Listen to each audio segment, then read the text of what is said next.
दोस्तों, हमारी इस दुनिया में हजारों रिलीजन्स मौजूद हैं और उन्हीं में से एक है बुद्धिज्म यानी बौद्ध धर्म, जो क्रिश्चियनिटी, इस्लाम और हिंदू धर्म के बाद दुनिया का चौथा सबसे बड़ा धर्म माना जाता है।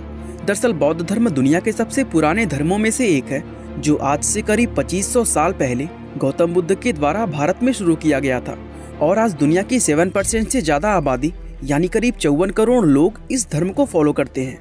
तो दुनिया में बौद्ध धर्म की शुरुआत आखिर किस तरह से हुई, इस धर्म के सिद्धांत और शिक्षाएं क्या हैं और कैसे ये दुनिया के सबसे बड़े धर्मों में से एक बना, ये सब कुछ आज हम इस वीडियो में जानने वाले हैं। तो चलिए अब वीडियो को शुरू करते हैं। दोस्तों, बौद्ध धर्म की शुरुआत करने वाले भगवान गौतम बुद्ध का जन्म आज से करीब 2500 साल पहले सन 480 BC के आसपास लुम्बिनी नाम की एक जगह पर इक्ष्वाकु वंश के राजघराने में हुआ था। आज के समय में ये जगह नेपाल के अंदर मौजूद है। दोस्तों, गौतम बुद्ध के पिता का नाम शुद्धोधन और माँ का नाम महामाया था, जो कोलीय वंश से ताल्लुक रखती थी। जन्म के समय गौतम बुद्ध का नाम सिद्धार्थ गौतम था, जबकि बुद्ध नाम उन्हें ज्ञान की प्राप्ति होने के बाद दिया गया। दोस्तों, गौतम बुद्ध का शुरुआती जीवन बड़े ही ऐशो आराम में गुजरा, क्योंकि उनके पिता उनके ऊपर दुख और पीड़ाओं को नहीं देखना चाहते थे।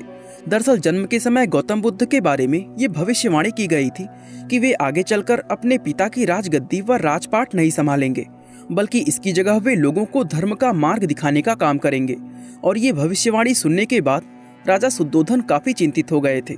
इसलिए उन्होंने ये फैसला लिया कि वे सिद्धार्थ को एक ऐसा जीवन देंगे जो पूरी तरह खुशियों से भरा होगा और जहाँ संसार के दुख व पीड़ाएं उन्हें छू भी नहीं पाएंगी।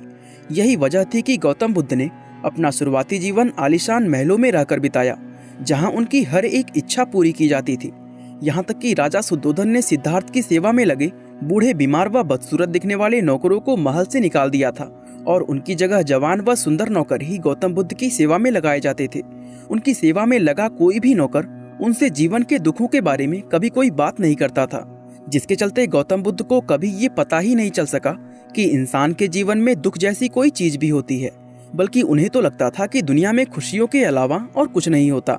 यहाँ तक कि दोस्तों, उनकी पसंद की एक सुंदर लड़की से उनकी शादी भी करवा दी गई थी। लेकिन इतना सब कुछ होने के बावजूद भी गौतम बुद्ध को अपनी लाइफ से कभी संतुष्टि नहीं हुई। उन्होंने अपने जिंदगी के 29 साल इसी तरह महल में रहकर ऐशो आराम के साथ बिताए। लेकिन 29 साल की उम्र में जब वो पहली बार अपने महल से बाहर निकले तो जिंदगी की हकीकत को देखकर वो पूरी तरह हैरान रह गए। दरअसल बाहर निकलकर उन्होंने पहली बार बूढ़े, बीमार, दुखी और मरे हुए व्यक्ति को देखा और जब उन्हें पता चला कि ये सारे दुख दुनिया के हर एक इंसान को झेलने पड़ते हैं, तो उन्हें जिंदगी की असली सच्चाई का एहसास हुआ, जिसे जानने के बाद वे खुद भी पूरी तरह दुखी हो गए। इसी तरह एक बार जब वे अपने महल से बाहर घूमने के लिए निकले तो उन्होंने एक सन्यासी व्यक्ति को देखा, जो उन्हें दुनिया के बाकी लोगों से कहीं ज्यादा खुश और समझदार लगा। उसको देखते ही गौतम बुद्ध ने ये तय कर लिया कि वे भी अपना राजपाट और लग्जरियस लाइफ को त्याग कर अपना बाकी का जीवन उस मॉन्क की तरह ही बिताएंगे, ताकि वे इंसान के जीवन से जुड़ी कठिनाइयों और दुखों का जवाब खोज सके। इसके बाद उन्होंने अपनी जिंदगी के 6 साल इसी खोज में एक सन्यासी रहकर बिताए। वे जंगलों में पेड़ पौधों की पत्तियां व फल खाकर गुजारा करते और अपना सारा समय ध्यान करते हुए बिता देते। दोस्तों, अक्सर वो मेडिटेशन करते हुए इस गहराई तक चले जाते कि उन्हें कई कई दिन तक खाने पीने का भी होश नहीं रहता था और इस कठोर तपस्या की वजह से ही उनका शरीर किसी कंकाल के जैसा नजर आने लगा था। दोस्तों, एक दिन वो पीपल के पेड़ के नीचे बैठकर इसी तरह ध्यान कर रहे थे कि तभी उन्हें सच्चे ज्ञान का एहसास हुआ। उन्हें समझ आ गया कि इंसान अगर अपनी इच्छाओं को खत्म कर दे तो उसे सभी तरह के कष्टों व दुखों से छुटकारा मिल जाएगा। साथ ही उन्हें एहसास हुआ कि दुनिया में सब कुछ समय के साथ लगातार बदलता रहता है और इंसानों के पास उन चेंजेस को स्वीकार करने के अलावा और कोई भी रास्ता नहीं होता। ये विचार आते ही उनके मन से मौत का डर पूरी तरह समाप्त हो गया। दूसरे शब्दों में कहें तो उन्हें ज्ञान की प्राप्ति हो गई थी। और दोस्तों, वो जिस अवस्था में थे उसे बौद्ध धर्म का अंतिम लक्ष्य यानी निर्वाण माना जाता है, जहां इंसान के अंदर से दुख, पीड़ा और डर खत्म हो जाते हैं। वैसे आपकी जानकारी के लिए बता दें कि जिस पीपल के पेड़ के नीचे उन्हें ज्ञान प्राप्त हुआ था, बाद में उस पेड़ को बोध वृक्ष और उस जगह को बोध गया का नाम दिया गया। साथ ही ज्ञान प्राप्त होने के बाद वे सिद्धार्थ गौतम की जगह गौतम बुद्ध कहलाए जाने लगे। अब चूंकि गौतम बुद्ध चाहते थे कि दुनिया के दूसरे लोग भी उनकी तरह निर्वाण प्राप्त करके अपने दुखों से मुक्ति पालें, इसलिए उन्होंने 4 ऐसे नियम बनाए जिन्हें फॉलो करके दुनिया का कोई भी इंसान निर्वाण प्राप्त कर सकता है।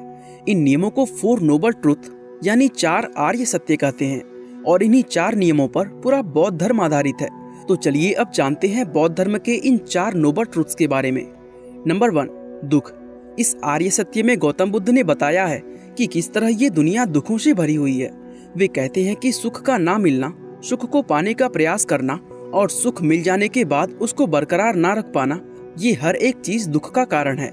यानी इंसान के लिए जन्म से लेकर मृत्यु पूरा दुख ही दुख है और ये दुख मृत्यु के बाद भी खत्म नहीं होता, क्योंकि पुनर्जन्म के जरिए दुख की ये साइकिल अनंत काल तक चलती रहती है। नंबर 2, दुख समुदय। दोस्तों, इस दूसरे आर्य सत्य में गौतम बुद्ध ने इंसान के जीवन में दुख होने के अलग अलग कारणों के बारे में बताया है। यहाँ उन्होंने कर्म, इच्छा और मोह को इंसान के दुखों का प्रमुख कारण माना है। नंबर 3, दुख निरोध। दोस्तों, इस तीसरे आर्य सत्य में गौतम बुद्ध ने बताया है कि इंसान के दुखों का अंत संभव है, क्योंकि दुनिया में मिलने वाले दुखों का कारण इंसान खुद ही होता है। इसलिए इंसान अगर चाहे तो वो भी गौतम बुद्ध की तरह अपने इन दुखों को हमेशा के लिए खत्म कर सकता है। नंबर 4, दुख निरोध मार्ग। दोस्तों, गौतम बुद्ध ने इस चौथे और आखिरी आर्य सत्य में एक ऐसे रास्ते को बताया है जिस पर चलकर कोई भी व्यक्ति अपने दुखों से हमेशा के लिए छुटकारा पा सकता है।